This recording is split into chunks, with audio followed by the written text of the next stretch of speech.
When the nation is relatively constitutionally illiterate and declarationally illiterate, they are led to believe that their politicians that they select and made some very decent campaign promises are actually doing a good job, when in fact they are not. I am going to take 3 of Mr. Trump's campaign promises that had he done those, he might have gone down as one of our nation's all-time best presidents for the next 200 years. But he didn't, and he has no intention of it. I just talked to a supporter, and she said the reason why Mr. Trump could not do some of the things he promised to do was because the whiny babies in the country are trying to stop him. Well, she walked off before I could explain that if Mr. Trump had actually known anything about the Constitution, he would have actually explained to the people constitutionally. Hi, would you like some pastries? He would have explained to the country exactly what he was going to do, exactly how it was constitutional, and how it was his holding his oath to the Constitution. But Mr. Trump is at least as illiterate as the majority of the population of this country. And he certainly does not have any constitutionally literate people advising him either. Okay. First of all, drain the swamp. All the members of Congress, the Supreme Court, and the President swear an oath to the Constitution against enemies foreign and domestic. When you look at Article 3, Section 3, and treason, the levying of war against the United States of America, or adhering to and giving aid and comfort to the enemy, we have to look up the definition of war from 1785 because most people only know of the bombs and shoot 'em wars. We don't know of the political type of wars. 1785 definition of war, and you can look it up to verify, as I'm probably going to butcher it a little bit going from memory. It talks about the exercise of sovereign authority with force against withstanders.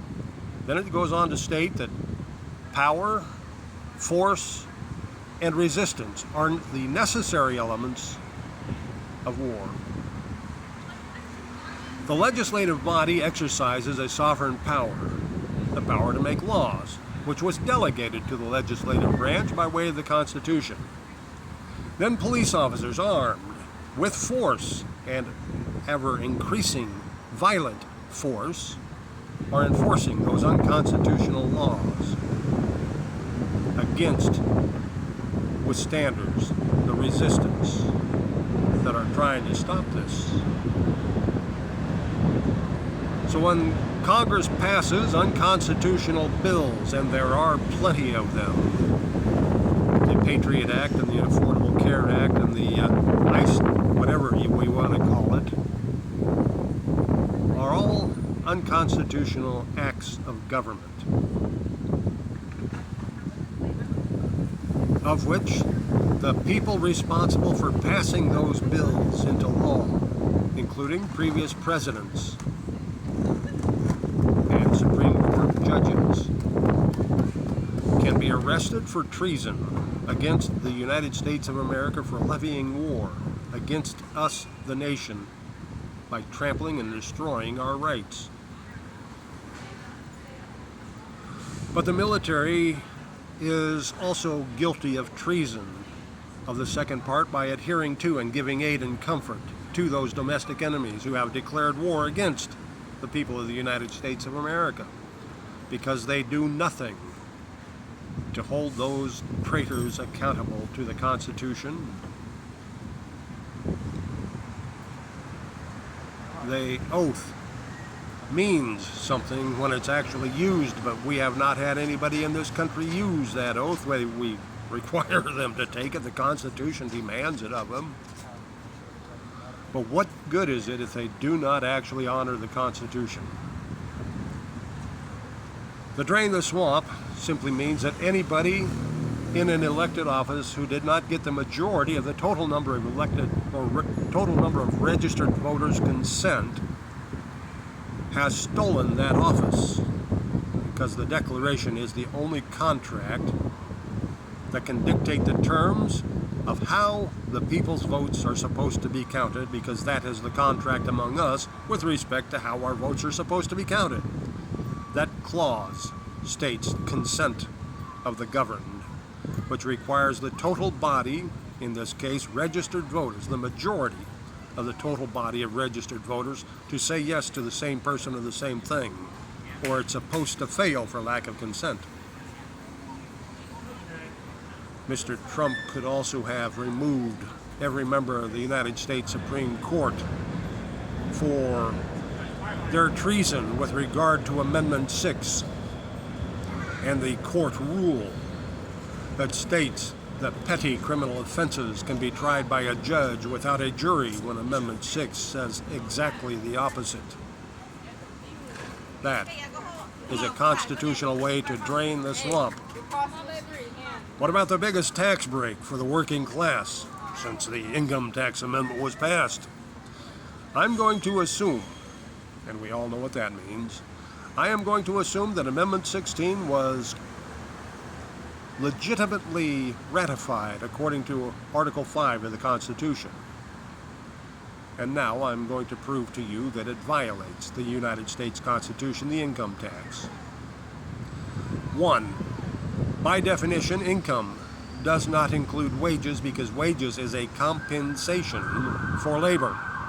Income with respect to labor is the gain which proceeds from labor, which means the employer financially gains from your labor and you do not. You financially lose in almost every instance, because you are almost never paid the full value of your labor, which means the paperwork at the end of the year you're supposed to get from your employer is supposed to indicate exactly how much they gained from your labor, because that is the exact amount you lost from being employed.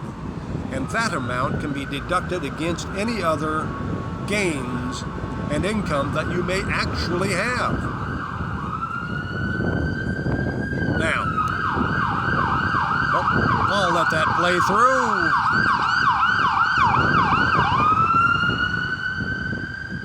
Now, the second part of that is the Amendment 16 expressly prohibits the use of an enumeration and expressly prohibits the use of a census in dealing with the income tax.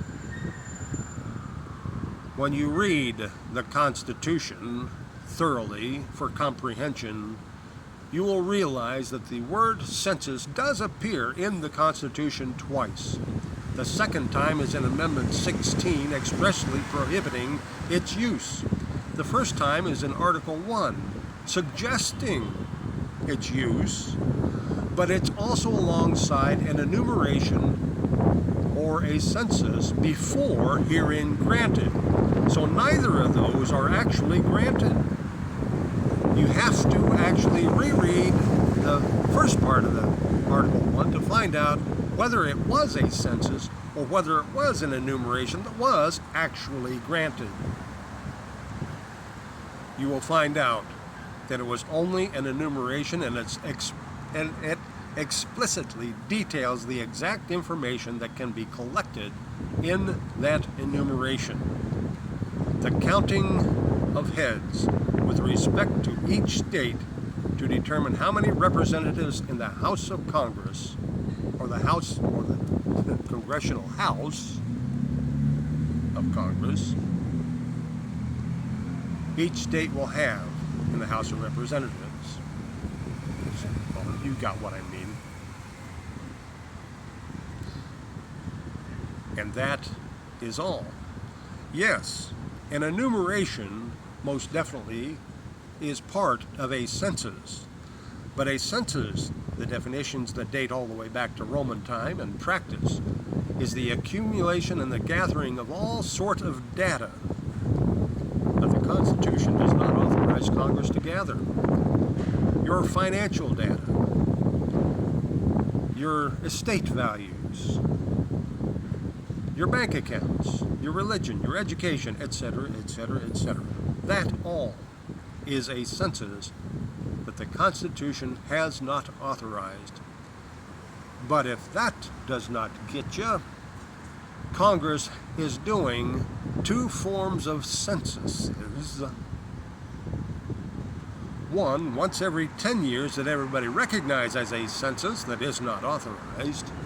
And then the second one is every single year with the IRS tax forms that gather the exact same information that all definitions prior to Amendment 16 with regard to a census is a census.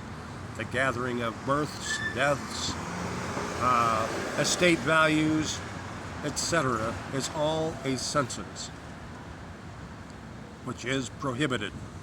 So even if you do actually have any ordinarily taxable income, the fact that the income tax code uses either a census and or an enumeration, definitely using a census, it invalidates the entire income tax code because it violates Amendment 16, period. That is a hell of a tax break for everybody, working class and not, because that would make the working class retain 100% of their paycheck, period. And even the billionaires and the beggars with whatever actually income they do possess, they do not have to pay any tax on that because the tax code violates Amendment 16. 2 out of 3 so far. Let's see. We got drained and swamped. Looking at my notes, I got drained and swamped twice. Well, the other one was supposed to be build the wall, supposedly to reduce illegal immigration at the southern border. Not to mention that people from the northern border can come in and people through the water can come in, etc., from both coastlines. But what about building the wall without actually building the physical wall? The Constitution in Article 1 authorizes Congress to create a uniform code of immigration and naturalization, which they have essentially done. Then they have passed laws to enforce that, which makes it a penalty of up to 6 months prison time, and Amendment 13 authorizes slave-type labor for that as long as the person has been duly convicted, which means if a person is arrested for having entered the country illegally and or overstayed a visa, they are supposed to be taken to an Amendment 6 jury trial for the government to prove that they actually did enter the country illegally and or overstayed the visa without authorization. And if an impartial jury finds them guilty, then the government can sentence them up to 6 months for the first offense and up to 2 years for the second offense, unless that's changed in the last year or so. And according to Amendment 13, penalty, slave and involuntary servitude type labor, working them 12 to 16 hours a day,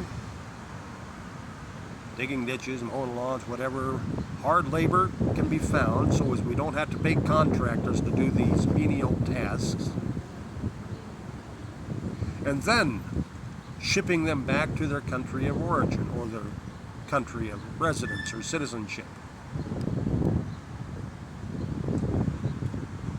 With that constitutionally applied, far fewer people are going to risk entering the United States of America.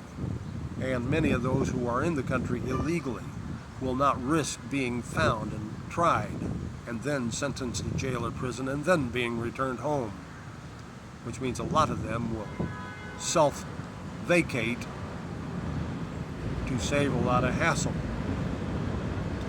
These are the constitutional means by which Mr. Trump, during his first term, could have accomplished these three tasks within his first 100 days in office.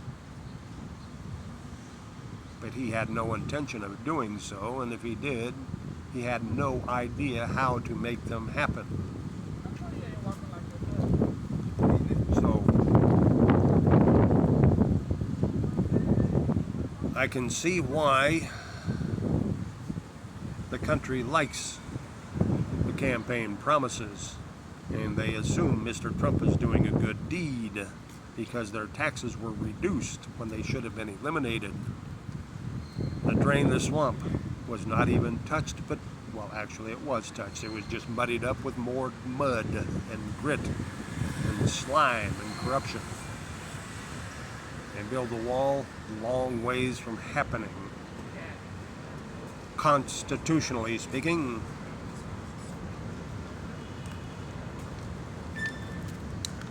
because you will find that the Constitution doesn't authorize such a wall on any of the borders entering into this country. Simply because China built a wall doesn't mean it's okay for the United States to do such a thing.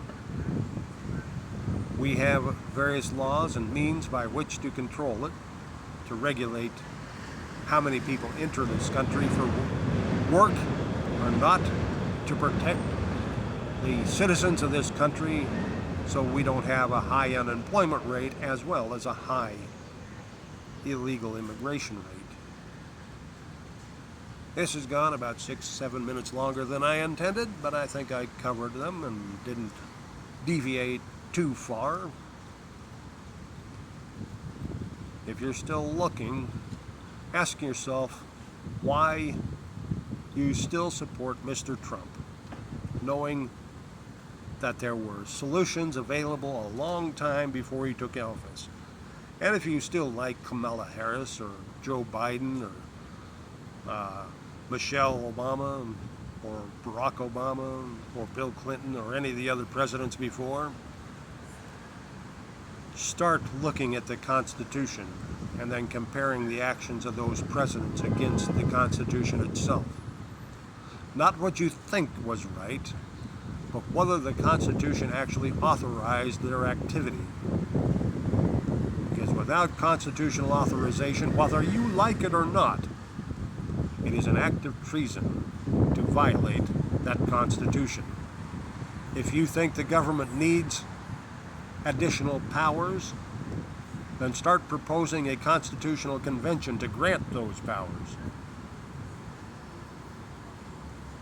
But agreeing to unconstitutionally exercised powers is agreeing to tyranny and despotism, outlined in the Declaration, for those of you who don't know where to find some of that. Well, I just passed 18 minutes. I'm going to post this on Instagram and YouTube. No tags, no hashtags, no comments, no anything else. Thank you.